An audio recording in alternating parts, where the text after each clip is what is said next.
Assalamualaikum warahmatullahi wabarakatuh. Alhamdulillahirabbil alamin.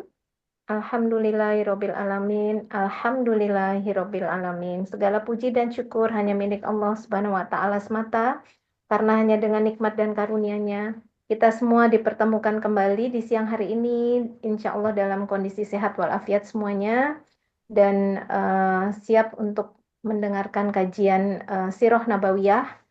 Eh, dan mudah-mudahan kita semua diberikan nikmat iman, nikmat Islam, nikmat sehat walafiat, nikmat rizki yang penuh dengan keberkahan, nikmat kelapangan waktu, dan nikmat keistiqomahan sehingga bisa secara rutin melakukan ibadah ini ya sampai akhir hayat kita. Amin ya Robbal Amin. Alamin. Amin ya Rabb. Salawat dan salam tercurahkan untuk baginda Rasulullah Shallallahu Alaihi Wasallam beserta keluarga dan Sallallahu. para sahabatnya serta pengikutnya yang setia sampai yaumil akhir. Mudah-mudahan kita semua dimampukan oleh Allah Subhanahu Wa Taala untuk bisa melaksanakan sunnah-sunnahnya dan kelak kita mendapatkan syafaatnya. Amin ya Robbal Alamin. Mari kita bersama-sama meluruskan niat kita dengan membaca Bismillahirrohmanirrohim. Kita Bismillahirrahmanirrahim. mau mulai untuk mengikuti kajian Sirah Nabawiyah. Eh, Ustadz Umar Maka, Alhamdulillah ada di Jakarta ya Ustadz, sehingga bisa mulai jam 1. Di Mekah, Mbak. Oh, di Mekah, Masya Allah. Ya. Saya pikir justru di Jakarta. Oke, Masya Allah, Tabarakallah. Mudah-mudahan nanti doa di akhir, apa namanya, di penghujung kajian kita menjadi doa yang makbul ya untuk kita semua. Amin. Amin. Silakan Ustadz, Amin. tafadhol. Amin ya Rabb. Ya, makasih banyak Mbak Ari dan seluruh pengurus Majelis Taklim Rabbani dan seluruh jamaah yang telah bergabung. Ya, mungkin tadi karena juga kurang fokus, beberapa flyer itu ternyata qadarullah linknya tidak terkirim, baru terkirim beberapa saat yang lalu. Ya, alhamdulillah atas karunia, taufik, pertolongan Allah Subhanahu wa taala kita kembali dipertemukan Allah di majelis kita ini masih melanjutkan sirah nabawiyah, dan saat ini kami baru saja selesai alhamdulillah melaksanakan ibadah umrah bersama jamaah Bisa Umroh Jakarta, keberangkatan Jakarta. Baru saja selesai alhamdulillah tahallul dan belum sempat istirahat full semenjak dari umroh yang tadi malam. Mudah-mudahan insya Allah ketika kita membahas tentang baginda Nabi Sallallahu Alaihi Wasallam, Allah berikan keberkahan kepada kita dan Allah tumbuhkan kecintaan dalam diri kita kepada Nabi Sallallahu Alaihi Wasallam. Luruskan niat dan mari kita mulai insya Allah pembahasan kita. Masih melanjutkan volume ke-8 dari pembahasan Sirah Nabawiyah, lebih dekat dengan manusia agung, pribadi agung Muhammad Sallallahu Alaihi Wasallam. Terlebih kita masih berada di bulan Rabiul Awal, bulan kelahiran baginda Nabi Sallallahu Alaihi Wasallam sang pemberi petunjuk. Sebagaimana di bulan ini juga adalah bulan di mana Rasulullah Sallallahu Alaihi Wasallam meninggalkan kita semuanya. Anas bin Malik berkata, "Lamma yaumul ladzi dakhala Rasul sallallahu alaihi wasallam Madinah." Hari di mana Rasul sallallahu alaihi wasallam masuk ke kota Madinah atau sampai di kota Madinah, adha'a minha kullu syai'. Madinah tiba-tiba menjadi terang segala penjurunya. Falamma yaumul ladzi mata fihi Rasulullah. Sebagaimana di hari di mana Rasulullah wafat, tiba-tiba adlamat al-Madinah. Madinah kemudian menjadi gelap gulita, dipenuhi dengan kesedihan, ditinggalkan baginda Nabi sallallahu alaihi wasallam. Bismillahirrahmanirrahim. Assalamualaikum warahmatullahi wabarakatuh. Alhamdulillah.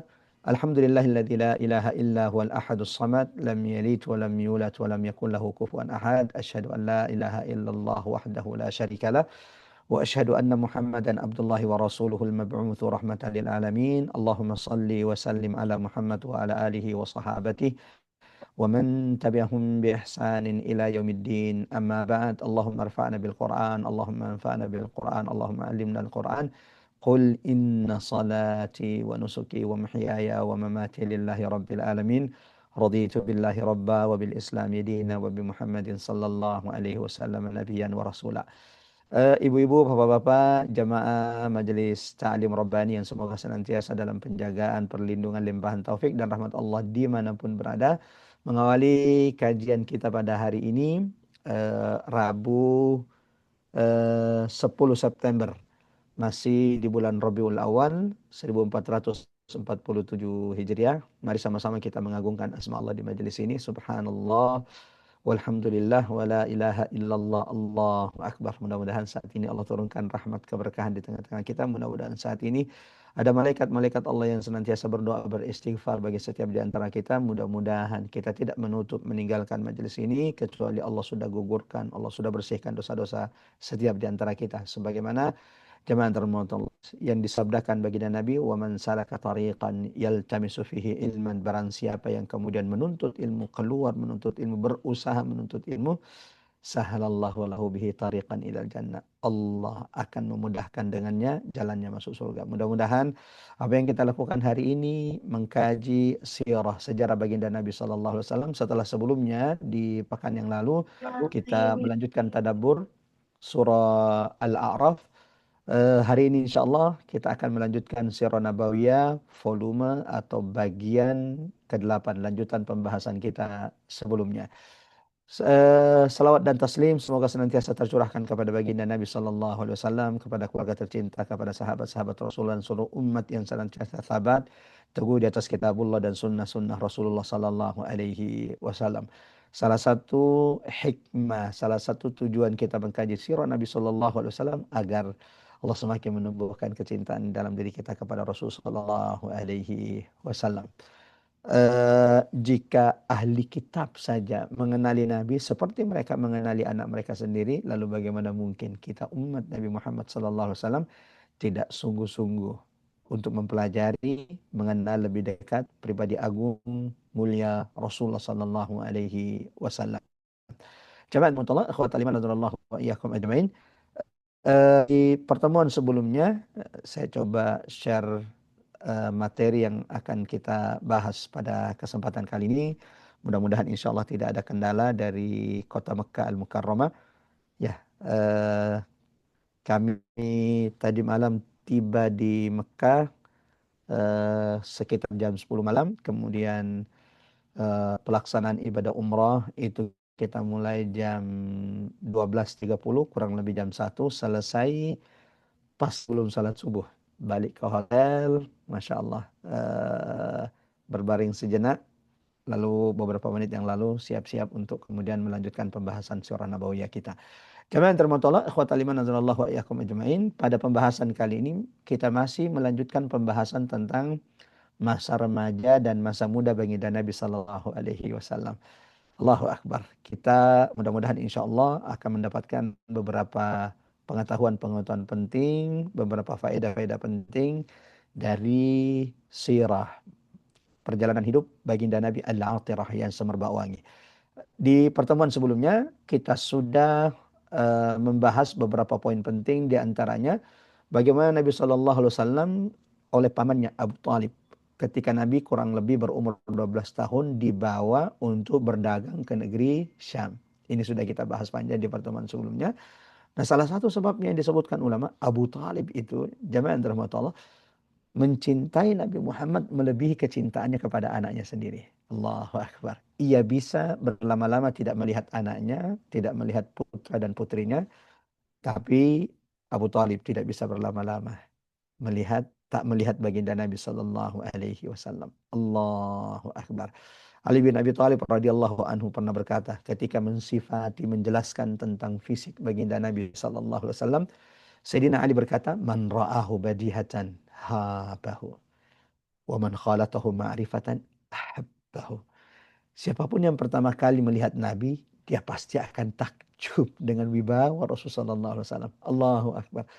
Allah tidak karuniakan kita bertemu dengan Nabi langsung, memandang wajah Nabi sallallahu alaihi wasallam, akan tetapi semoga di akhirat kelak Allah kumpulkan kita dengan Rasul sallallahu alaihi wasallam.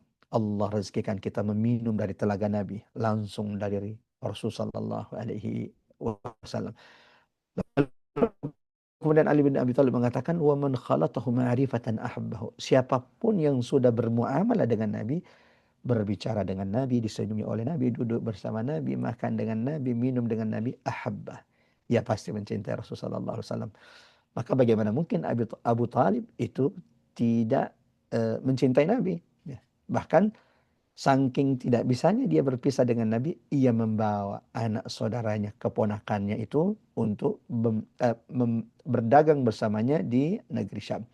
Lalu kemudian jamaah terhormat Allah, kita juga sudah membahas bagaimana akhirnya dalam perdagangan dalam perjalanan dagang rihlatas syita'i was-saif yang Allah abadikan dalam Quran surah Al-Quraisy, bertemulah kemudian Abu Talib dan kafilah Quraisy yang di situ ada baginda Nabi SAW yang masih belasan tahun umurnya, bertemulah dengan seorang rahib yang bernama Bahira, yang ketika pertama kali melihat Nabi SAW, saat itulah dia tahu bahwa anak muda, remaja, anak-anak yang saat itu berada di depannya, inilah yang dinubuatkan dalam Taurat. Inilah Nabi terakhir yang disebutkan ciri-cirinya di dalam Injil. Dalam Quran surah Al-Baqarah, surah kedua ayat 146. Bagaimana Allah menjelaskan, bersabda, alladzina atainahumul kitab. Orang-orang yang dulu membaca Taurat, membaca kitab mereka, membaca Injil. Saking detailnya ciri Nabi disebutkan dalam kitab-kitab sebelum Quran, mereka itu mengenali Nabi Muhammad kama ya'rifuna abna'ahum, seperti mereka mengenali anak mereka sendiri. Maka tak heran ketika Rahib Bahira melihat Nabi Muhammad, saat itu dia bertanya, man walidu hadzal gulam? Siapa bapak anak ini?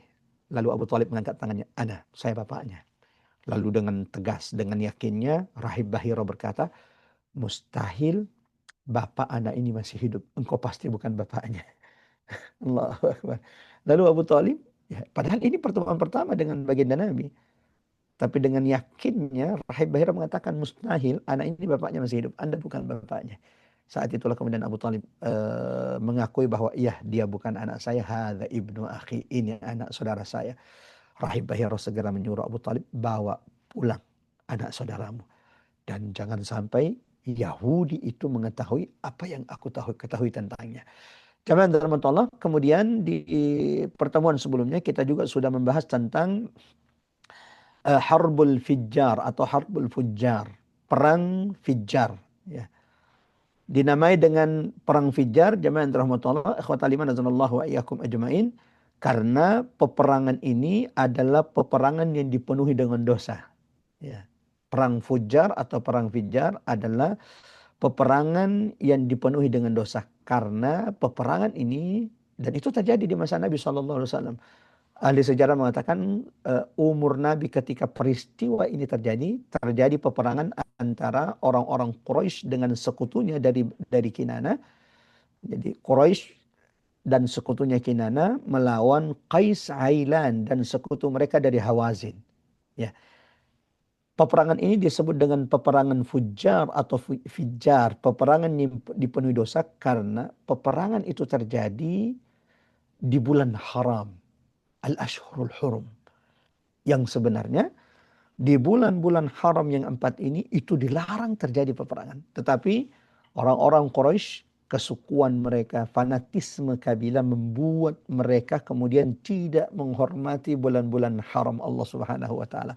Ustadz, bulan haram itu yang mana saja Ustadz? Ada 4. Yang pertama adalah Dzulqa'dah, Dzulhijjah, Muharram, yang keempat Rajab. Ini Ashhurul Hurum. Dari 12 bulan yang Allah ciptakan, minha arba'atun hurum. Dari 12 bulan yang Allah ciptakan, ada 4 bulan-bulan haram.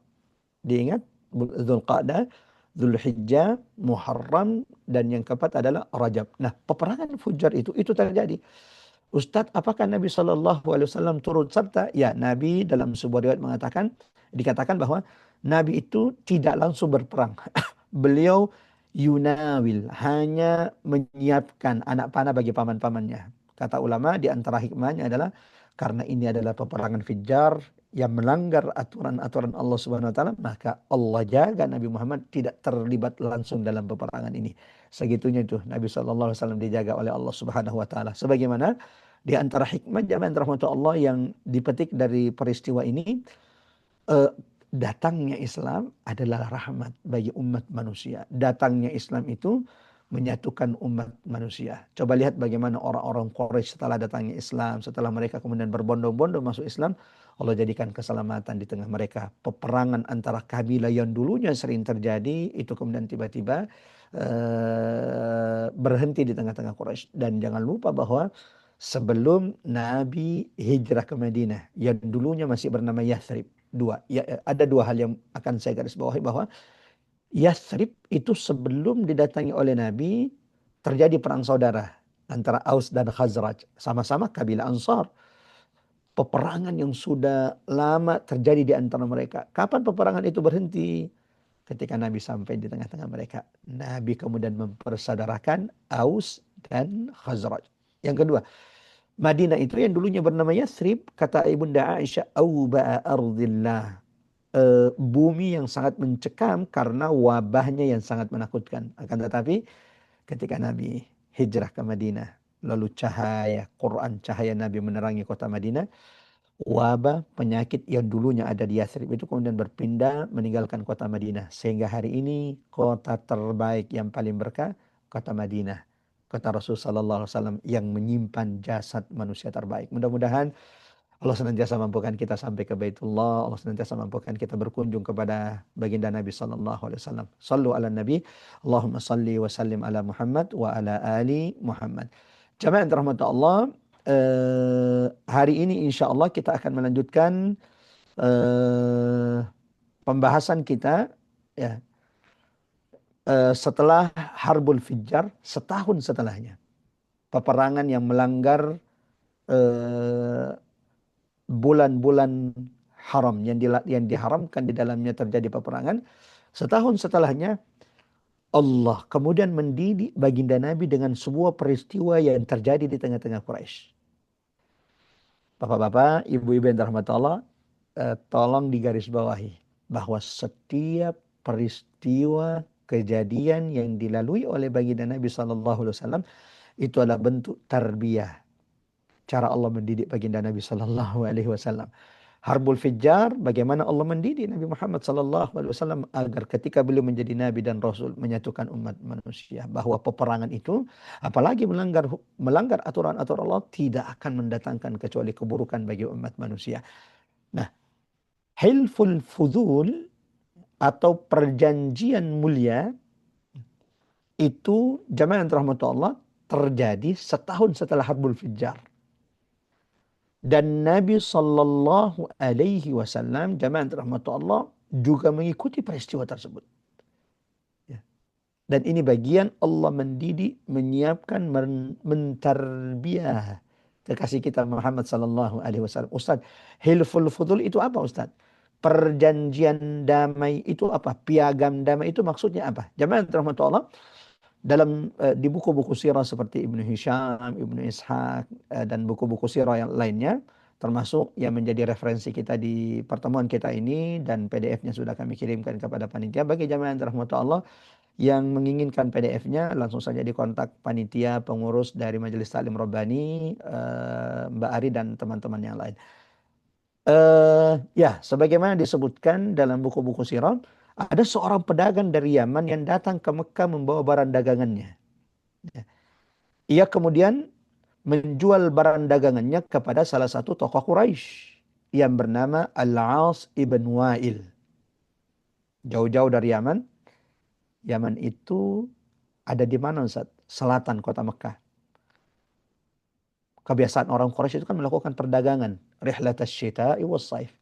Perjalanan musim dingin itu ke selatan, ke Yaman, dan perjalanan dagang di musim panas ke utara, yaitu ke negeri Syam. Nah, jadi biasa orang Quraisy datang ke Yaman atau pedagang di Yaman datang ke Mekah. Nah, seorang pedagang dari Yaman itu kemudian membawa dagangannya menjual kepada salah seorang tokoh Quraisy namanya Al-As ibn Wa'il. Akan tetapi tokoh Quraisy ini yang bernama Al-As ibn Wa'il kemudian berlaku curang. Ia tidak mau membayar dagangan yang dia beli dari pedagang Yaman tersebut. Ia menahan harta dari pedagang Yaman tersebut. Menzalimi pedagang yang jauh-jauh datang dari Yaman untuk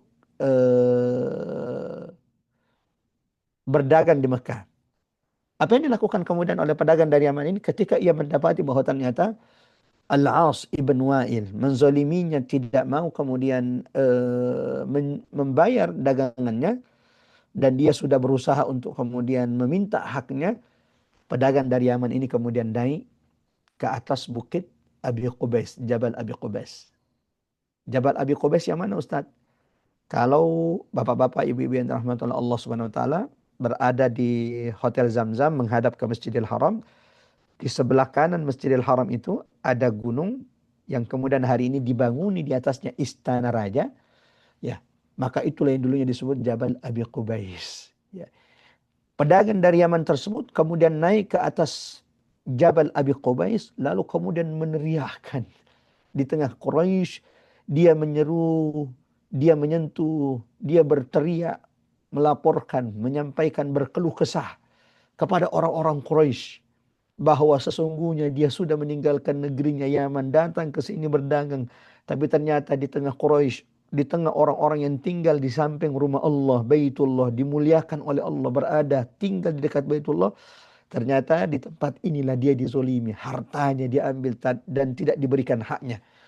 Allahu Akbar jamaah Allah. Apa yang terjadi? Beberapa pembesar-pembesar Quraisy ketika melihat kejadian ini, melihat bagaimana pedagang Yaman ini meneriakkan agar haknya dikembalikan, agar tokoh-tokoh Quraisy itu kemudian membantunya untuk mengambil haknya dari salah satu pembesar Quraisy yang menzaliminya, yaitu Al-As ibn Wa'il. Beberapa tokoh Quraisy, jamaah yang dirahmati Allah, akhwatal iman azanallahu wa iyyakum ajmain, kemudian tergerak hatinya. Tidak boleh membiarkan kezaliman ini. Beberapa suku-suku penting dari Quraisy, kemudian pemimpinnya itu berkumpul. Di antaranya Bani Hashim, Bani Zuhra, Bani Taim, dan lain-lainnya. Beberapa tokoh-tokoh besar dari kabilah-kabilah terkenal itu kemudian berkumpul di rumah Abdullah ibn Jada'an, ya, salah satu tokoh Quraisy. Lalu di tempat itulah jamaah yang dirahmati Allah, mereka membuat piagam kesepakatan, perjanjian kesepakatan. Yang di antara poin-poin piagam kemuliaan atau piagam kesepakatan itu adalah orang-orang Quraisy wajib menolong siapapun orang yang terzalimi dari manapun kabilahnya ketika sudah ada di Mekah. Allahu Akbar. Masya Allah. Itu sebelum Nabi diangkat menjadi Rasul. Nabi masih remaja. Kurang lebih umurnya 16-20 tahun lah. Wallahu a'lam bishawab. Di perkiraan umur sekitar itu. Ketika Nabi SAW mendapati peristiwa ini. Suku-suku Quraisy, pemimpin-pemimpinnya, tokoh-tokohnya berkumpul di rumah Abdullah ibn Jada'an. Lalu menyepakati piagam kemuliaan. Ya. Di antaranya adalah jamaah yang dirahmati Allah, ikhwatal iman azanallahu wa iyyakum ajmain. Isinya adalah bahwa setiap orang Quraisy harus membela orang yang terzalimi dari manapun, walaupun dia dari luar suku Quraisy. Yang kedua, jamaah yang dirahmati Allah, mereka sepakat untuk menegakkan keadilan di kota Makkah. Yang ketiga, suku Quraisy, pembesar-pembesar Quraisy menolak segala bentuk kezaliman dan perampasan hak. Dan akhirnya Masya Allah, pedagang dari Yaman tersebut, jamaah yang dirahmati Allah, ikhwatal iman azanallahu wa iyyakum ajmain, mendapatkan haknya kembali yang dirampas oleh Al-As ibn Wa'il. Lalu, apakah Nabi SAW juga ikut terlibat? Ya, Nabi, jamaah yang dirahmati Allah, sendiri yang mengatakan, laqad syahidtu fi dari Abdullah ibn Jud'an. Sesungguhnya aku menghadiri perjanjian yang terjadi di rumah Abdullah ibn Jud'an. Nabi itu di sekitar umur 16-20 tahun itu dibawa oleh pamannya menghadiri pertemuan tersebut. Ya, kesepakatan tersebut. Yang melahirkan piagam-piagam kemuliaan yang tadi poin-poinnya sudah kita sampaikan. Nabi bercerita kepada sahabatnya, menceritakan bahwa di masa mudanya dulu, ya, ketika dia masih muda, dia ajak oleh pamannya ikut di rapat yang terjadi antara tokoh-tokoh Quraisy di rumah Abdullah bin Ja'an. Ya. Kata Nabi SAW, hilfan ma uhibbu anna li bihi humran na'am. Ya. Aku menyaksikan perjanjian di rumah Abdullah bin Juda'an. Bagiku perjanjian itu lebih aku sukai daripada unta merah. Artinya Nabi menggambarkan kebahagiaannya, kegembiraan Nabi bisa menghadiri kesepakatan mulia tersebut, pertemuan yang melahirkan piagam-piagam piagam kemuliaan, khususnya yang menjadi kesepakatan kemudian di antara orang-orang Quraisy. Kata Nabi, aku menghadiri kesepakatan pertemuan tersebut jauh lebih baik bagiku daripada mendapatkan unta merah. Unta merah itu adalah salah satu kendaraan paling berharga yang dimiliki oleh orang Arab. Ya. Kendaraan termahalnya orang Arab itu adalah unta merah. Lalu Nabi mengatakan, walau du'itu ilaihi fil islami la ajabtu. Nabi menceritakan ini ketika beliau sudah menjadi Nabi dan Rasul. Menceritakan masa mudanya. Bahwa di antara peristiwa yang beliau lihat di depan matanya adalah terjadinya kesepakatan piagam perjanjian Al-Fudul. Ya, piagam kemuliaan. Lalu kata Nabi, seandainya saat ini setelah Islam, aku diundang untuk menghadiri kesepakatan pertemuan seperti ini, la ajabtu, aku pasti menyambutnya. Jamaah yang dirahmati Allah, ikhwatal iman azanallahu wa iyyakum ajmain. Eh, apa pelajaran dari piagam kemuliaan ini? Ya. Jamaah yang dirahmati Allah, ikhwatal iman azanallahu wa iyyakum ajmain. Dari awal Allah sudah mendidik baginda Nabi sallallahu alaihi wasallam agar kelak ketika Nabi menjadi Rasul, menjadi Nabi di tengah umat manusia, khatamul anbiya war rusul, penutup risalah para Nabi dan Rasul, agar Nabi tak pernah membiarkan kezaliman yang terjadi di tengah masyarakat. Agar Nabi tak membiarkan kezaliman itu terjadi di tengah kaum muslimin. Dan Nabi teladan orang yang amat sangat menjauhi segala bentuk kezaliman. Salah satu peristiwa yang terjadi sebelum wafatnya Nabi adalah Nabi itu naik di atas mimbar. Di hari-hari Nabi sudah sakit di Madinah Al-Munawwarah. Nabi naik di atas mimbar. Lalu di depan sahabatnya Nabi berkata, "Man kuntu akhadtu lahu malan." Siapa di antara kalian wahai sahabatku yang merasa hartanya aku ambil? Hadza mali. Ini hartanya Muhammad. Muhammad, ambillah sebelum kalian kelak menuntutnya pada hari kiamat. Siapapun yang pernah saya sakiti dengan lisannya, kehormatannya atau badannya, fisiknya, ini fisiknya Muhammad. Ambillah hak kalian. Allahu Akbar. Jamaah rahmatullah, ikhwatal iman azanallahu wa iyyakum ajmain. Ini salah satu peristiwa yang juga dilalui Nabi sallallahu alaihi wasallam di masa muda baginda Nabi sallallahu alaihi wasallam. Lanjut, jamaah rahmatullah, ikhwatal iman azanallahu wa iyyakum ajmain. Kemudian di antara peristiwa kejadian yang dilalui baginda Nabi Shallallahu Alaihi Wasallam dalam hidupnya, khususnya di masa muda, di masa remajanya Rasulullah Shallallahu Alaihi Wasallam. Jamaah yang dirahmati Allah, ikhwatal iman azanallahu wa iyyakum ajmain. Nabi itu pernah menggembala kambing. Masya Allah. Ya, eh, dalam buku Sirah Ar-Rahiqul Makhtum yang menjadi rujukan kita atau materi pembahasan kita di kajian sirah ini, Al-Mubarakfuri menuliskan bahwa masa muda Nabi Shallallahu Alaihi Wasallam tidak memiliki pekerjaan tertentu. Perlu dicatat, ini sebelum membawa dagangan ibunda Khadijah radhiyallahu anha. Nah, sebelum membawa dagangan ibunda Khadijah, Nabi itu tidak punya pekerjaan menentu. Beberapa sumber sejarah mengatakan bahwa Nabi Shallallahu Alaihi Wasallam itu pernah menggembala kambing. Baik itu dulu ketika di Bani Sa'ad. Bani Sa'ad itu apa Ustaz? Bani Sa'ad adalah kampung tempat Nabi Shallallahu Alaihi Wasallam dulu disusui oleh Halimatus Sa'diyah. Kurang lebih 4-5 tahun Nabi berada di Bani Sa'ad. Salah satu perkampungan yang hari ini berada di kota Taif. Tempat Nabi dulu disusui oleh Halimatus Sa'diyah, dan ini sudah pernah kita bahas sebelumnya, jamaah rahmatullah. termasuk bagaimana kesaksian seorang Halimatus Sa'diyah akan keberkahan baginda Nabi sallallahu alaihi wasallam.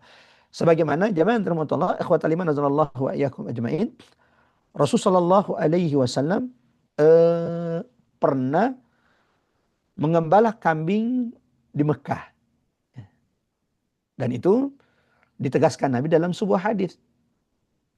Allah tidak mengutus seorang nabi itu, ma ba'atsallahu nabiyyan illa ra'al ghanam.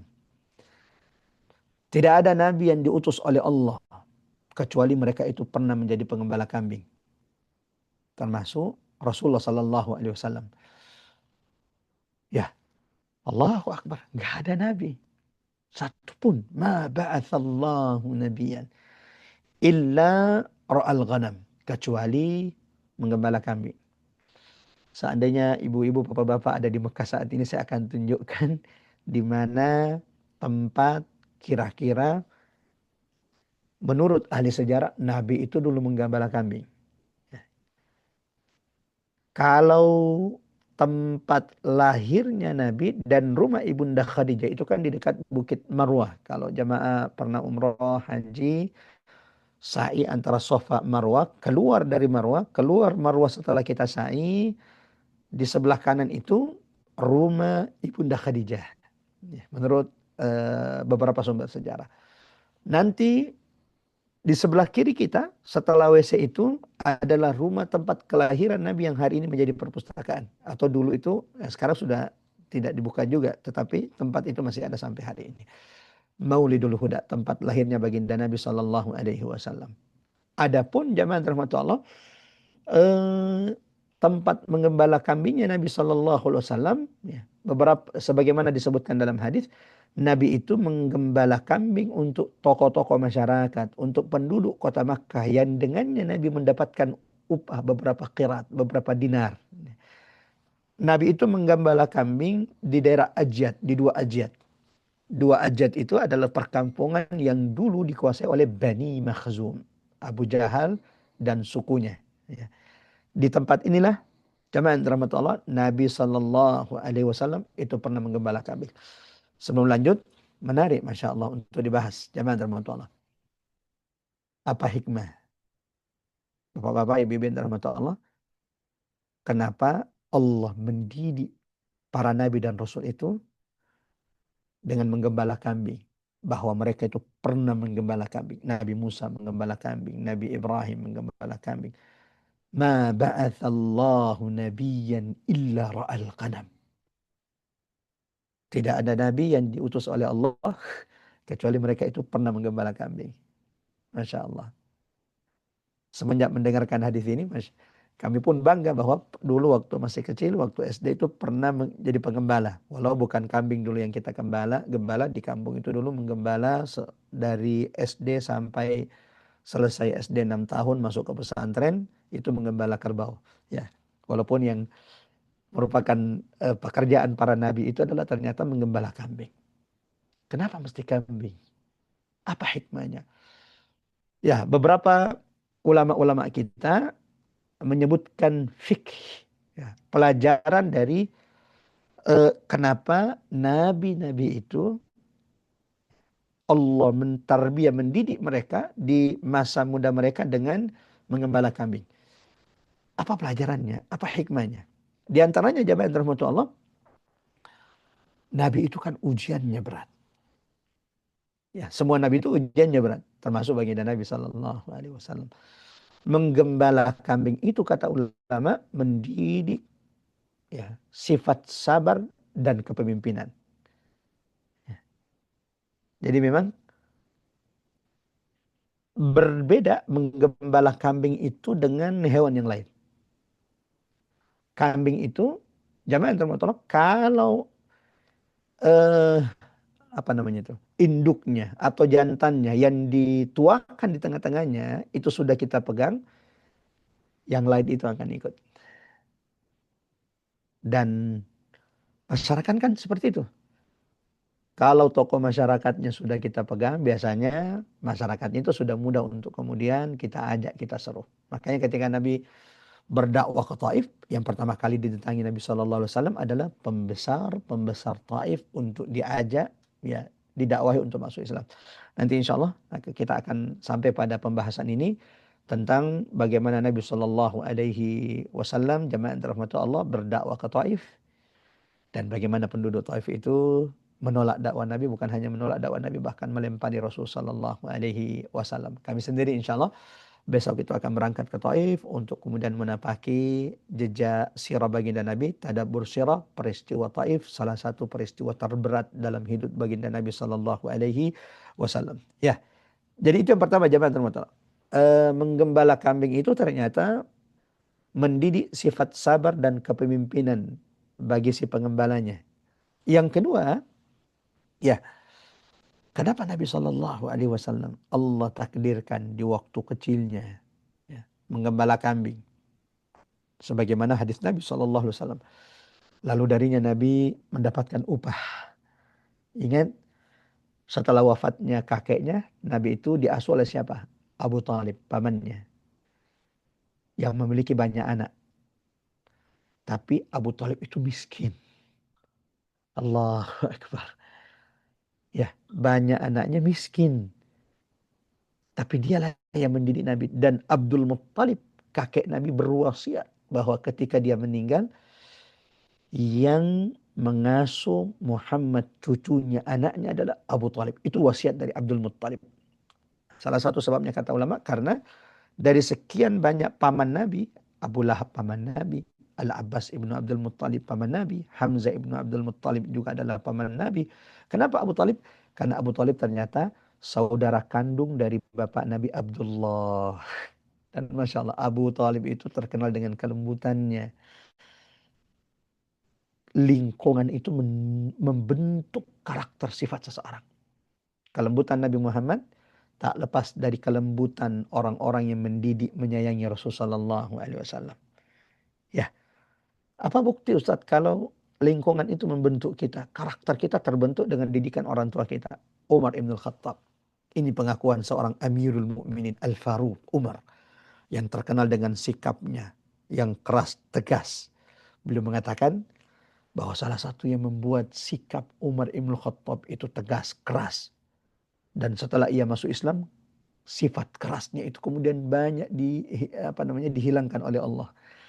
Nah, salah satu sebabnya kata Umar bin Khattab, karena didikan bapaknya Khattab yang amat sangat keras, sering memukulinya.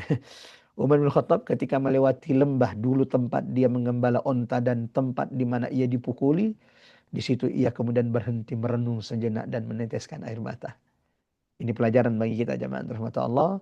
Semoga kita dimampukan Allah menjauhkan segala bentuk kekerasan dalam rumah tangga kita. Ya, Nabi pernah mengatakan, Innallah idza arada bi ahli baitin khaira. Allah itu kalau menginginkan kebaikan untuk sebuah rumah, adkhala alaihimur rifq. Allah akan masukkan kasih sayang di rumah tersebut. Saya doakan setiap yang hadir di majelis ini, Allah masukkan kelembutan di dalam rumah tangganya. Ya, jangan pernah bertengkar di depan anak, karena itu akan membentuk psikologi sifat anak yang keras. Tidak ada rumah tangga yang tidak punya masalah. Rasulullah bagaimana Ustaz? Rasulullah juga punya permasalahan rumah tangga. Tetapi Nabi tidak pernah kehilangan kelembutannya kepada istrinya, kelembutannya kepada anak cucunya.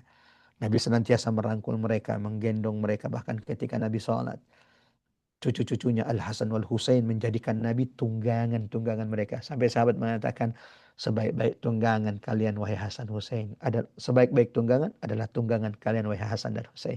Karena mereka menjadikan kakeknya Muhammad tunggangan mereka. Sallallahu alaihi wasallam.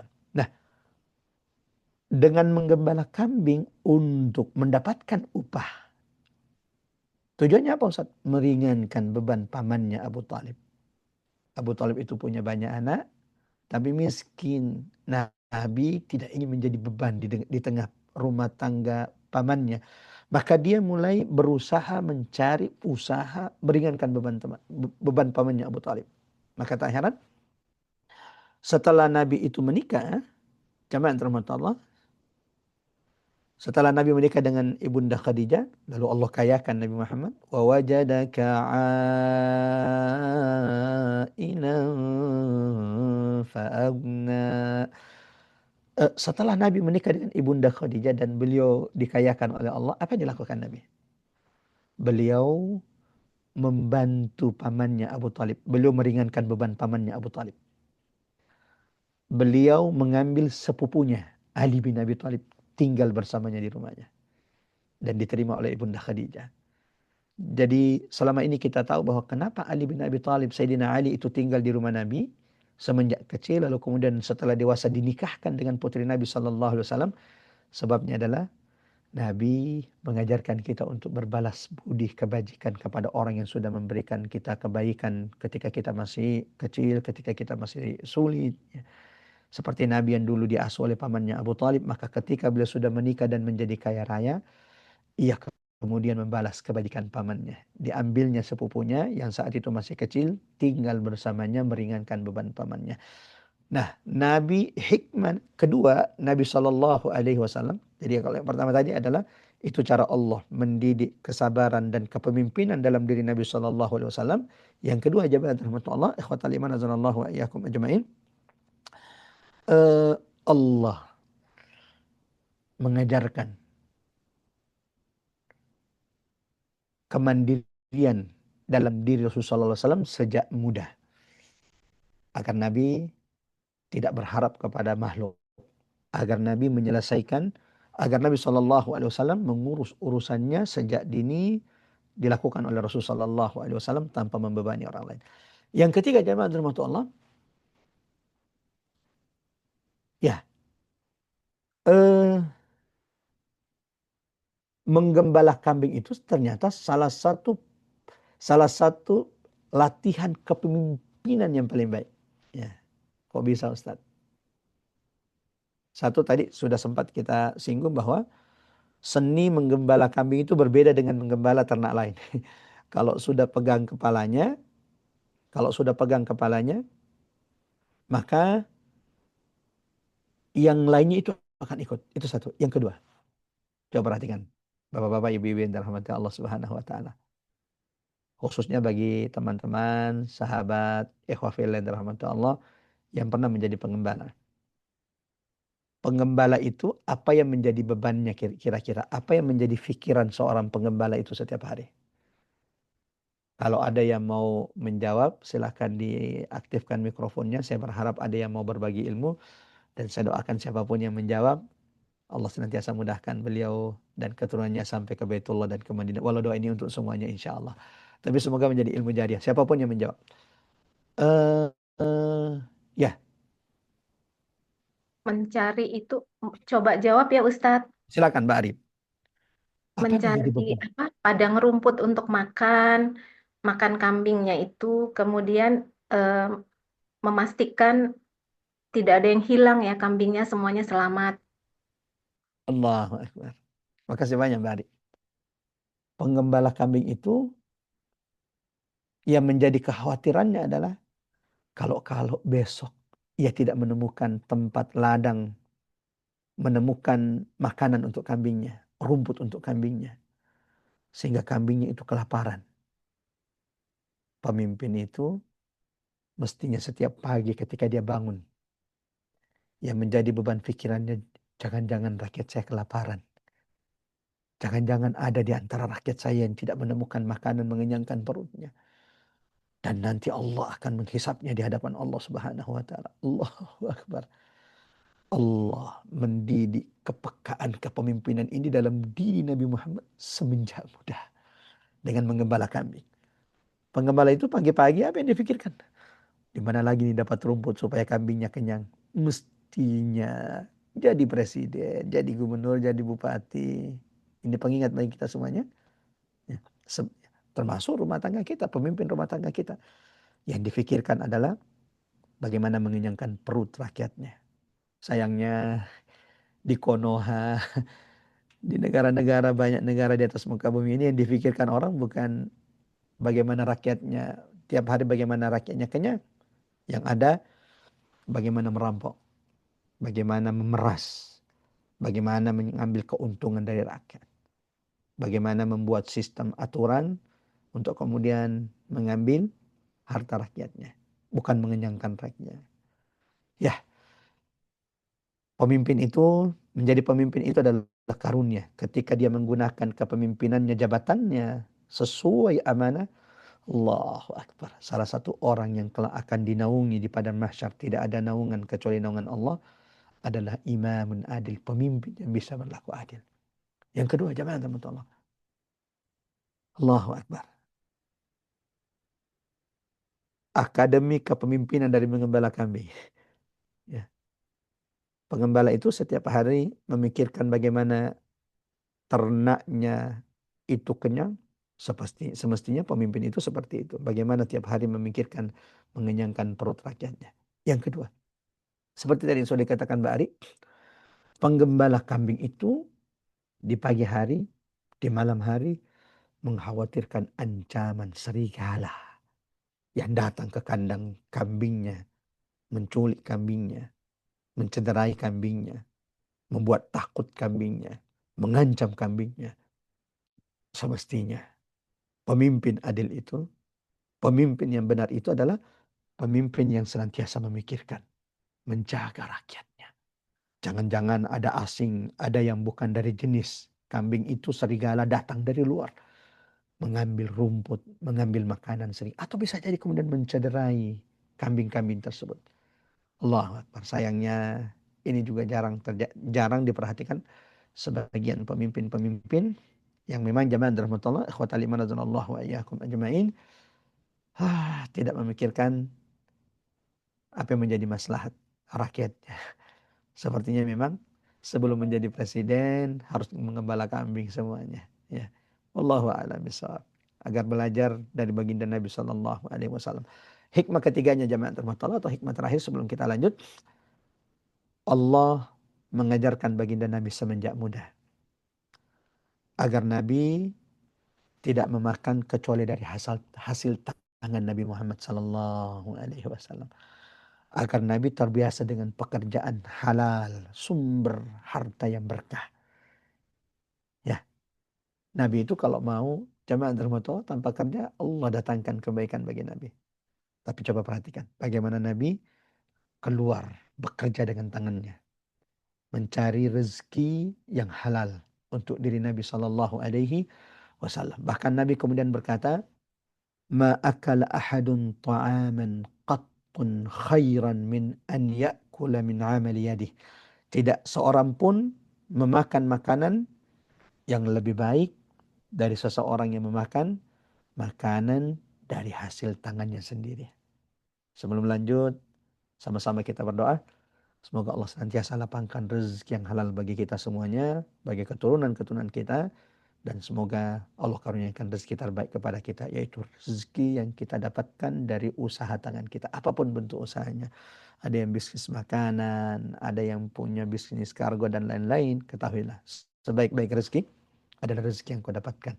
Sebaik-baik makanan adalah makanan yang kau dapatkan dari hasil keringat jeripayamu dari tanganmu sendiri. Allahu Akbar. Dan salah satu perbuatan yang tidak disenangi Allah dan Rasulnya adalah perbuatan meminta-minta. Al-yadul ulya khairun wa ahabbu ilallahi minal yadis sufla. Tangan di atas, kata Nabi, lebih baik, lebih disenangi, lebih dicintai oleh Allah dari tangan yang senantiasa dibawa dan meminta-minta. Allahu Akbar. Masya Allah, ini salah satu poin penting yang kita pelajari dari sejarah baginda Nabi SAW di masa muda Nabi, di mana beliau pernah menjadi penggembala kambing. Yang ternyata itu salah satu madrasah yang Allah berikan kepada Nabi. Tidak ada Nabi dan Rasul yang Allah utus kecuali ternyata setiap Nabi dan Rasul itu pernah menjadi penggembala kambing. Kita lanjut, jamaah rahmatullah, ikhwatal iman wa iyyakum ajmain. Pembahasan selanjutnya, jamaah rahmatullah, Masya Allah, masih mengambil ibrah dari masa muda Nabi Sallallahu Alaihi Wasallam. Ini penting jamaah rahmatullah, karena salah satu fase umur yang paling banyak dilalaikan hari ini, bukan hari ini saja, salah satu fase umur yang paling banyak dilalaikan umat manusia adalah masa muda. Ya, umur itu Masya Allah akan ditanya oleh Allah. Secara umum, semua umur kita ini akan dipertanggungjawabkan di hadapan Allah. Dan umur masa muda secara khusus nanti juga akan ditanya oleh Allah. Wa an syababihi, tentang masa mudanya kemana mereka habiskan. Ya, bukan berarti orang yang taubat, hijrah setelah dia beruban itu tidak baik. Baik insya Allah. Selama tidak terlambat taubatnya seperti Fir'aun. Nanti taubatnya setelah hendak ditenggelamkan, dibinasakan Allah baru mau taubat. Hatta idza adrakahul gharqu qala amantu annahu la ilaha illallah. Tapi mohon diingat baik-baik. Tidak akan sama di hadapan Allah orang yang tumbuh di atas ketaatan sampai menua, sampai dia wafat, ya, dengan orang yang taatnya setelah dia berubah. Ya. Jadi kalau ada orang Masya Allah, masa mudanya sudah terjaga, masa mudanya tumbuh di atas ketaatan sampai dia tua, dijaga oleh Allah sampai dia wafat, tidak akan sama dengan mereka yang nanti hijrahnya, nanti tobatnya, nanti memperbaiki ini setelah berubah. Sehingga Nabi dalam hadis ketika menyebutkan tentang 7 golongan yang akan dinaungi pada hari kiamat ketika tidak ada naungan kecuali naungan Allah Subhanahu wa taala. Salah satunya adalah syabun nasya fi ibadatillah, pemuda yang tumbuh di atas ketaatan ibadah kepada Allah Subhanahu wa taala. Bapak-bapak, ibu-ibu yang dirahmati Allah, jaga anak-anak kita yang masih muda. Jaga anak-anak kita yang masih remaja. Ya, salah satu fase umur di mana manusia biasanya banyak tergelincir melakukan kerusakan adalah masa muda yang tidak dijaga. Tidak dijaga oleh orang tuanya, tidak dijaga oleh si anak tersebut. Ya, sebagaimana barang siapa yang betul-betul menggunakan masa mudanya itu dengan baik, maka itu akan menjadi keberkahan di masa tua mereka. Allah ketika menyebutkan tentang fase-fase umur manusia, ya, Allah sebutkan bahwa fase umur manusia itu adalah fase lemah, yaitu masa kanak-kanak itu adalah fase lemah. Anak-anak itu tidak tahu apa-apa, dibodohi juga mereka ikut aja. Maka dari bayi sampai kanak-kanak ini adalah fase lemah. Lalu kemudian fase remaja, fase masa muda, Allah sebut sebagai fase kuat. Lalu setelahnya Allah kembali mengatakan fase setelah masa muda ini adalah fase lemah. Kakek-kakek, nenek-nenek, ya ketika agamanya sudah dihinakan, dia sudah stroke, udah gak bisa berbuat apa-apa juga untuk, ya sudah berat untuk kemudian tampil membela agama Allah Subhanahu Wa Taala. Ingatkan anak kita, bapak-bapak, ibu-ibu, ingatkan anak kita agar tidak melalaikan masa muda, masa emas, masa kuat mereka. Seperti apa mereka menjaga masa mudanya, seperti itu keberkahan yang mereka akan dapatkan di masa tuanya. Dan semoga, terus gimana dong kita Ustadz? Ini baru dapat dengar ceramah sih Ustadz. Gimana kita yang sudah melalui itu Ustadz? Perbanyak kebaikan, perbanyak ketaatan. Bapak-bapak, ibu-ibu yang dirahmati Allah, semoga kebaikan-kebaikan di masa tua ini menjadi penghapus-penghapus setiap keburukan-keburukan yang mungkin pernah kita lakukan di masa muda kita. Wallahu a'lam bishawab. Nah, Nabi tidak seperti kita. Nabi itu Masya Allah, dari dia bayi, bahkan dari sebelum lahir, beliau lahir, masa kanak-kanaknya beliau, masa remajanya beliau, masa mudanya beliau, Nabi itu dijaga oleh Allah Subhanahu wa taala. Enggak ada tuh namanya Nabi di masa mudanya sempat tergelincir dulu, sempat kemudian rusak dulu, baru kemudian diangkat menjadi Nabi. Tidak. Referensi sumber dari buku-buku sejarah menjelaskan bahwa masa muda Nabi itu, ya, senantiasa dijaga oleh Allah Subhanahu wa taala. Masa muda Nabi itu terjaga. Allah, Nabi itu maksum, dijaga oleh Allah. Walaupun beliau belum menjadi nabi dan rasul, tapi Nabi itu dijaga oleh Allah bukan cuma dari maksiat, ya. Tapi bahkan Allah jaga Nabi Muhammad dari perbuatan sia-sia. Allahu Akbar.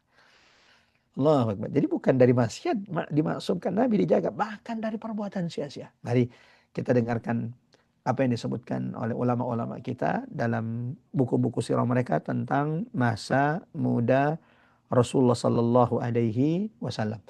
Jamaah terhormat, ikhwatal iman azanallahu wa iyyakum ajmain. Nabi itu dijaga oleh Allah dan dihindarkan Allah dari segala acara-acara yang sia-sia. Dalam sebuah riwayat yang disampaikan oleh Ibnu Ishaq dalam sirahnya, sirah Ibnu Ishaq, sebagaimana juga dicantumkan, dikisahkan Al-Baihaqi dalam kitabnya Dalail An-Nubuwah, disebutkan bahwa Rasulullah sallallahu alaihi wasallam pernah bercerita. Masya Allah. Apa cerita Nabi? Menceritakan tentang masa mudanya. Kata Nabi, aku tidak pernah berniat melakukan sesuatu dari kebiasaan orang jahiliyah kecuali 2 kali. Itu pun baru ingin. Baru ingin.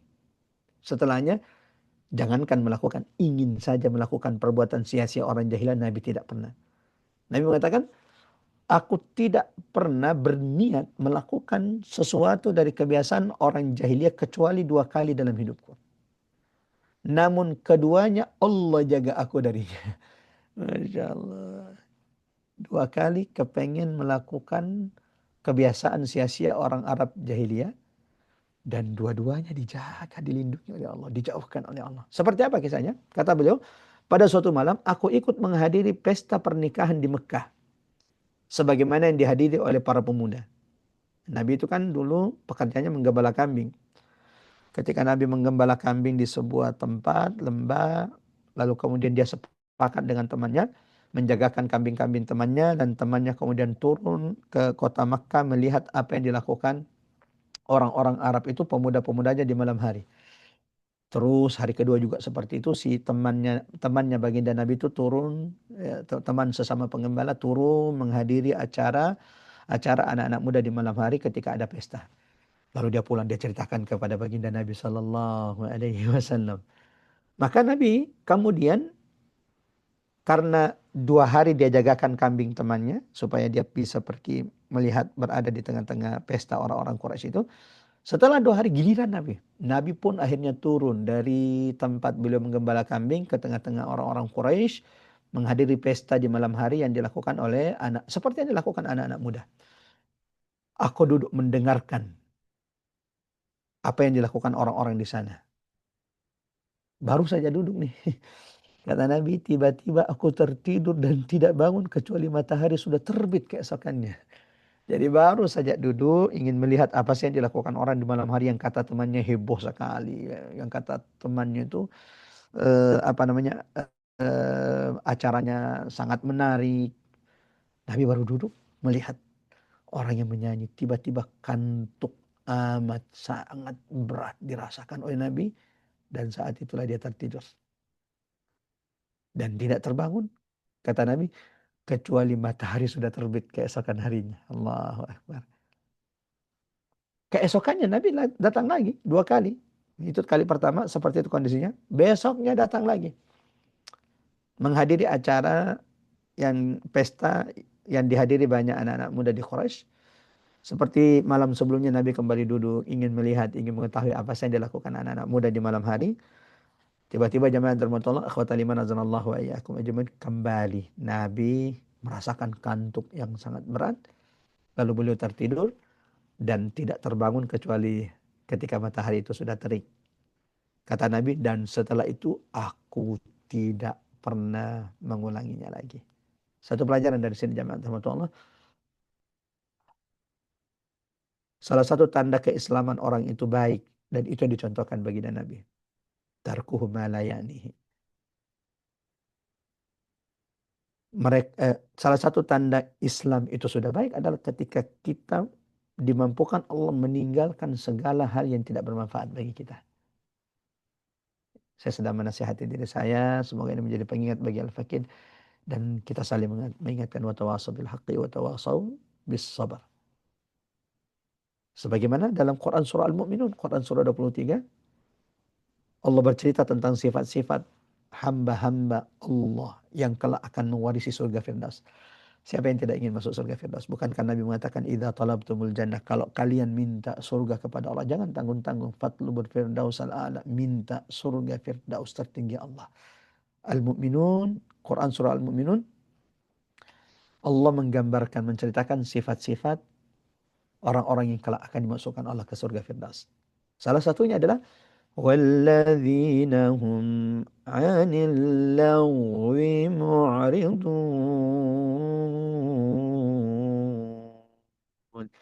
Mereka orang-orang yang di dunia senantiasa menjauhi segala bentuk perbuatan sia-sia dan melalaikan.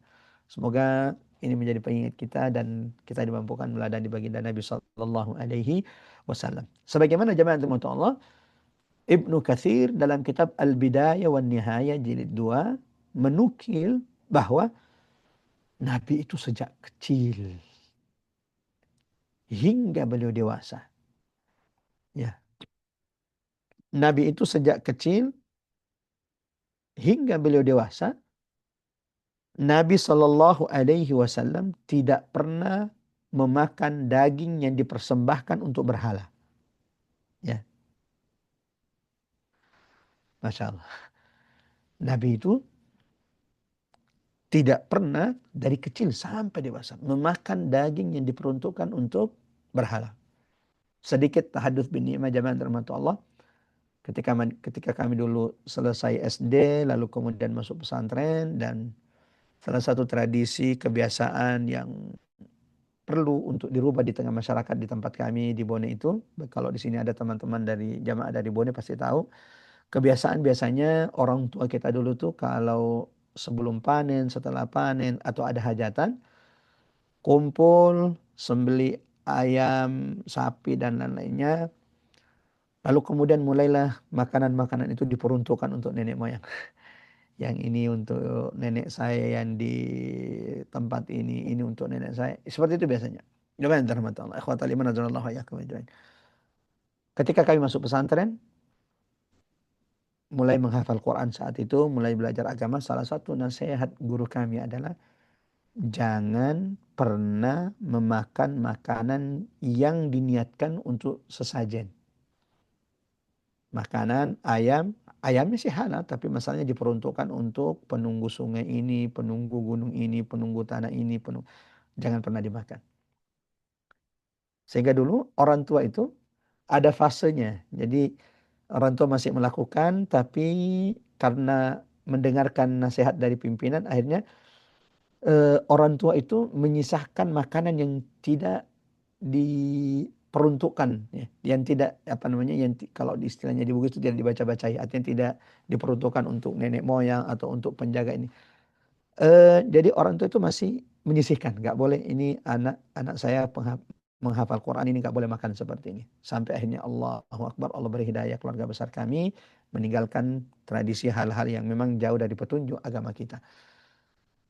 Dan semoga Allah jauhkan kita dari perilaku-perilaku yang akan menjerumuskan kita dalam kesyirikan seperti ini. Sebagaimana jemaah yang dirahmati Allah, Nabi tidak pernah menghadiri, Nabi tidak pernah sujud kepada berhala. Jadi Nabi tidak pernah menyembah berhala, dijaga oleh Allah, dilindungi oleh Allah Subhanahu wa taala. Ketika orang-orang Quraisy tenggelam dalam kesyirikan mereka, Nabi terjaga oleh Allah Subhanahu wa taala dan tidak pernah menghadiri ritual-ritual syirik. Apa kesimpulannya dari sini? Masya Allah. Orang besar itu masa mudanya adalah mereka yang dijaga oleh Allah, mereka yang menggunakan masa mudanya betul-betul untuk perkara-perkara yang kelak menjadi keberkahan bagi mereka ketika mereka sudah tua. Semoga ini menjadi pengingat bagi kita dalam mendidik anak-anak kita, ya, mengarahkan anak-anak kita bagaimana menggunakan umur masa mudanya betul-betul dalam ketaatan kepada Allah, kepada perkara-perkara yang dibutuhkan ketika mereka kelak sudah menua. Terakhir pembahasan kita pada kesempatan kali ini jamaah rahmatullah Allah. Ya, sebelum lanjut, sebelum poin terakhir, Nabi semenjak muda sudah terkenal dengan akhlaknya yang mulia. Jadi Nabi itu memang nggak pernah ada fase di mana Nabi itu punya fase dalam kehidupannya yang Nabi tergelincir, atau Nabi itu pernah melalui fase di mana Nabi Shallallahu Alaihi Wasallam jauh dari hal-hal yang menjadi kebajikan di tengah masyarakat. Allahu Akbar, Nabi terjaga bahkan semenjak mudanya. Akhlak mulia Nabi itu sudah terkenal di tengah-tengah Quraisy, di tengah-tengah Quraisy. Kejujurannya, kelembutannya, kedermawanannya, silaturahimnya. Nah, ini sudah dikenal dalam diri Rasulullah sallallahu alaihi wasallam. Terakhir, jemaah dirahmati Allah, ikhwatal iman nazarallahu wa iyyakum ajmain. Ini pembahasan terakhir kita pada kesempatan kali ini, fase di mana Nabi membawa dagangan Ibunda Khadijah, dan ini juga adalah fase peristiwa yang dilalui Nabi di masa muda Rasulullah sallallahu alaihi wasallam ketika berumur kurang lebih 25 tahun atau 20 sampai 25 tahun. Dan insya Allah pertemuan berikutnya kita akan membahas salah satu fase penting dalam hidup Rasulullah sallallahu alaihi wasallam. Pernikahan Nabi, Rasulullah menikahi Ibunda Khadijah. At-tayyibatu lit-tayyibin. Wanita terbaik untuk laki-laki terbaik. Tapi bagaimana ceritanya? Seorang pemuda umur 25 akhirnya menikahi seorang janda kaya raya. Dan apa yang menjadi pelajarannya, apa ibrahnya, ini akan kita bahas insya Allah di pertemuan selanjutnya. Hari ini sebagai penutup, kita akan membahas bagaimana kemudian Nabi Shallallahu Alaihi Wasallam membawa dagangan Ibunda Khadijah radhiyallahu anha, baik itu ke Yaman dan untung besar. Lalu kemudian Ibunda Khadijah amanahkan dagangan yang jauh lebih besar yaitu membawa dagangannya dari kota Makkah menuju negeri Syam. Karena Syam saat itu merupakan salah satu pusat perdagangan dunia. Ya. Jadi kalau ke Yaman dilihat test case, mampu nggak Muhammad ini membawa dagangan Khadijah? Ternyata keuntungannya berlipat. Maka kemudian Khadijah menyuruhnya membawa dagangan terbesarnya. Dari bahkan semua kafilah dagangnya Quraisy itu keseluruhannya itu sama dengan satu kafilah dagangnya seorang Khadijah, seorang wanita miliarder. Tapi semenjak sebelum menikahi Nabi, Khadijah bukanlah janda yang kemudian tidak menjaga kehormatannya. At-Tahirah, wanita yang suci. Salah satu julukan Ibunda Khadijah sebelum dinikahi oleh Nabi Sallallahu Alaihi Wasallam. Wanita terpandang, terhormat, kaya raya, banyak saudagar-saudagar kaya ingin menikahinya, semua ditolak. Karena Allah takdirkan wanita mulia ini yang tidak pernah tergantikan dalam diri Rasulullah Sallallahu Alaihi Wasallam. Bahkan setelah wafat Ibunda Khadijah, Nabi ya hatinya tak pernah tergantikan posisi Khadijah radhiyallahu anha sampai membuat cemburu seorang ibunda Aisyah radhiyallahu anha. Nah, jamaah yang dirahmati Allah, bagaimana akhirnya kemudian Rasulullah SAW membawa dagangan ibunda Khadijah. Khadijah binti Khuwailid adalah seorang pengusaha kaya raya terhormat di kota Mekah, pemilik kafilah dagang yang rutin mengirim barang dagangannya ke negeri Syam, Suriah, Palestina dan sekitarnya. Pada masa pranubuwah Muhammad sallallahu alaihi wasallam dikenal oleh masyarakat Quraisy dengan Al-Amin. Ya. Kalau di antara bapak-bapak, ibu-ibu ada yang pengusaha, kriteria sifat karyawan, kriteria terpenting dari sifat karyawan yang akan kita pekerjakan adalah Al-Amin, yang jujur. Apalagi kalau bisa menggabungkan dua, Al-Qawiyul Amin, sudah kuat, punya banyak skill, jujur lagi. Itu yang susah hari ini. Ada yang Masya Allah skillnya bagus, tapi ternyata kemudian bangun usaha, bangun perusahaan di dalam perusahaan. Kita ajak dia bangun sebuah perusahaan, ternyata di balik kita dia bangun perusahaan lain. Di bawah perusahaannya, di dalam perusahaan yang kita bangun. Ya, dia pintar, dia cerdas, sayangnya dia tidak amanah. Dia tidak jujur. Nabi itu sudah dijuluki Al-Amin, terpercaya di tengah Quraisy. Karena itulah jamaah yang dirahmati Allah, Khadijah kemudian tertarik untuk mempekerjakan Nabi Muhammad SAW. Padahal tidak ada anak muda yang tidak ingin membawa dagangannya Quraisy. Tapi dagangannya Khadijah. Tapi Khadijah tahu betul sifat karyawan seperti apa yang perlu diamanahkan barang dagangannya. Ya, akhirnya beliau kemudian menawarkan itu kepada Muhammad SAW dengan gaji yang dijanjikan. Bukan cuma itu, Maisarah. Ini adalah pembantu Khadijah radhiyallahu anha, ditugaskan khusus Ibunda Khadijah melayani kebutuhan perjalanan Nabi Muhammad, dan dia juga ditugaskan secara khusus melaporkan segala hal perilaku, tindak tanduk, sesuatu yang dilihatnya dari Muhammad SAW kepada Khadijah.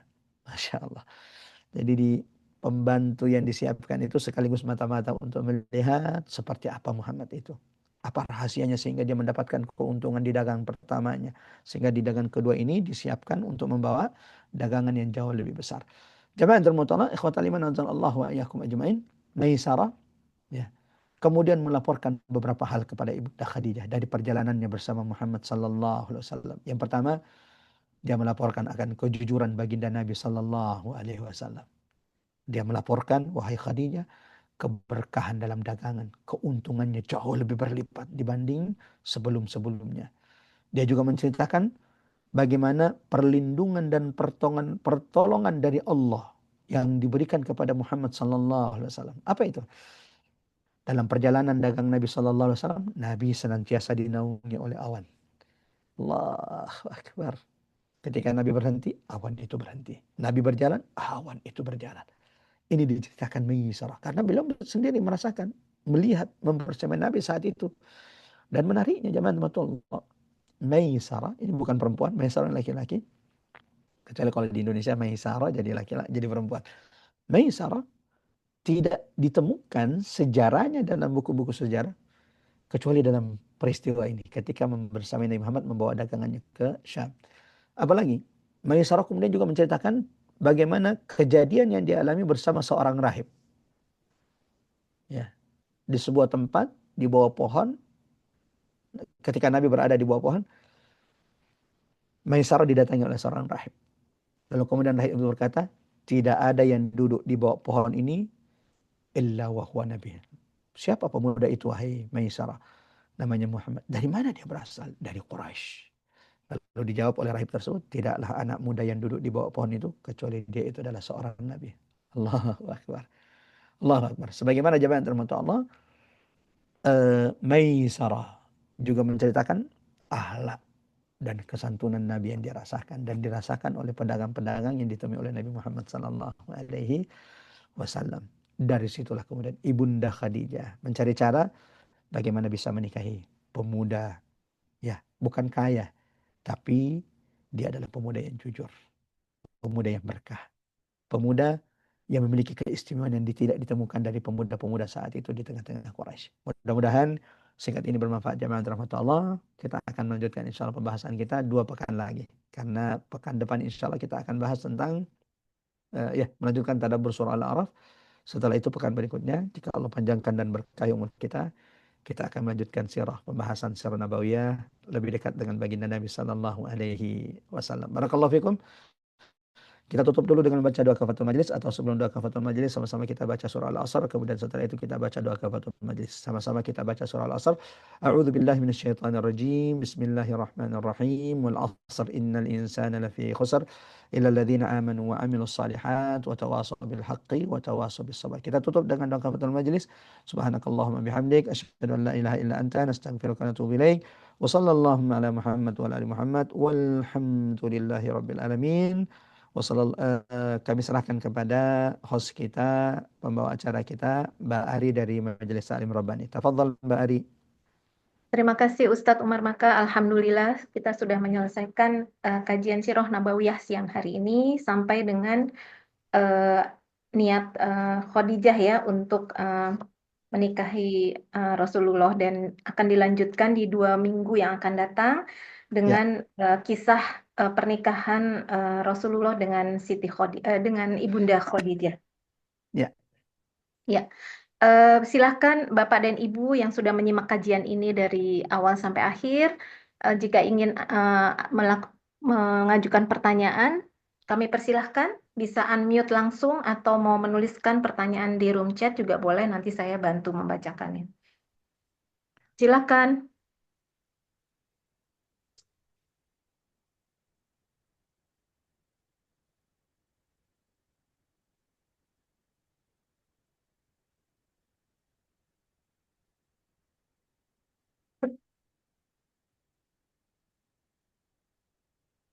Silakan Bu Ani, Bu Weni, Bu Dede, Bu Fauziah mungkin mau bertanya,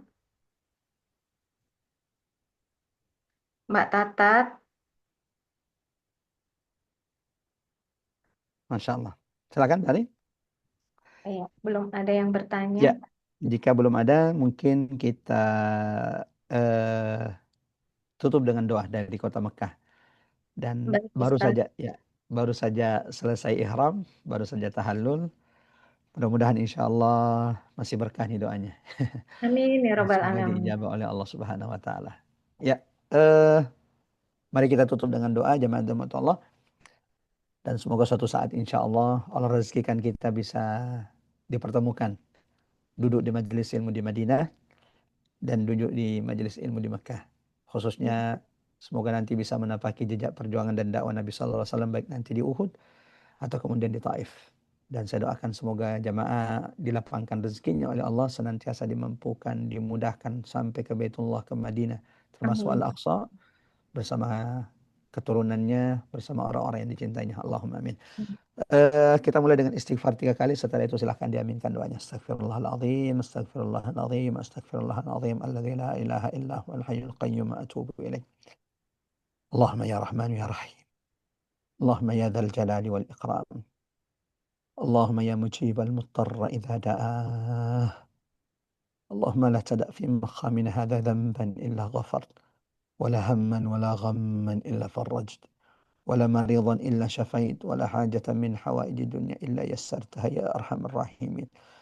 Ya Allah Tuhan kami, jangan biarkan kami meninggalkan menutup majlis ini kecuali Engkau telah gugurkan bersihkan dosa-dosa setiap di antara kami.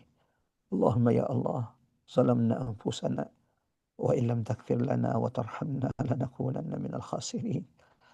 Ya Allah, gugurkan dosa-dosa kami di hadapan-Mu ya Allah. Kami mengakui dosa kami yang begitu banyak, tapi kami yakin akan ampunan-Mu yang jauh lebih luas. Ya Rabb, jangan biarkan satu pun di antara kami meninggalkan majelisnya kecuali Engkau sudah bersihkan, sucikan kami dari dosa-dosa kami.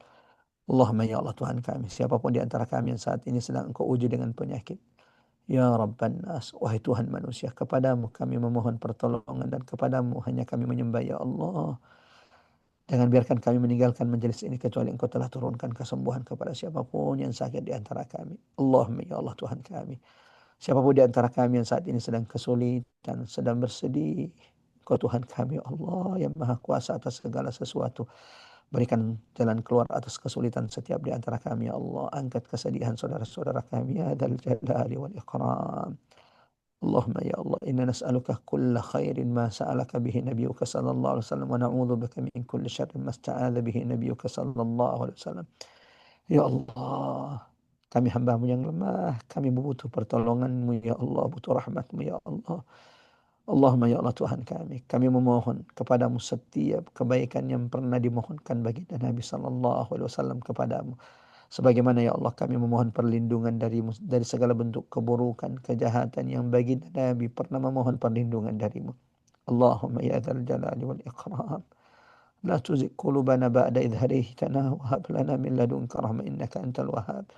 Allahumma ya nasirul madlumin ya rabbal fuqara'i wal masakin. Ya Allah, saudara kami di Gaza kesulitan. Mereka sulit mendapatkan makanan dan minuman. Ya Allah, sudah 2 tahun mereka mendapatkan kesulitan yang amat sangat berat ini. Segerakan kemenangan bagi mereka ya Allah. Hancurkan penjajah Zionis laknatullah alaihim sehancur-hancurnya ya Allah. Uqtuluhum badada wa'suhum adada wa la tuqadir minhum ahada. Rabbana ighfir lana wa liwalidina warhamhuma kama rabbawna shighara. ربنا آتنا في الدنيا حسنة وفي الآخرة حسنة وقنا عذاب النار وصلى اللهم على Muhammad wa ali Muhammad walhamdulillahi rabbil alamin. Semoga Allah ijabah doa-doa kita. Sampai ketemu insyaallah di pertemuan berikutnya, baik itu tadabbur surah Al-A'raf atau di pertemuan lanjutan dari Syiar Nabawiyah. Wassalamualaikum warahmatullahi wabarakatuh. Waalaikumsalam warahmatullahi wabarakatuh. Barakallahu fiik, Ustaz. Semoga sehat walafiat selalu dan senantiasa dalam lindungannya. Semoga dimudahkan segala urusannya, terutama yang berkaitan dengan ibadah-ibadah ya Ustadz. Sampai ketemu minggu depan.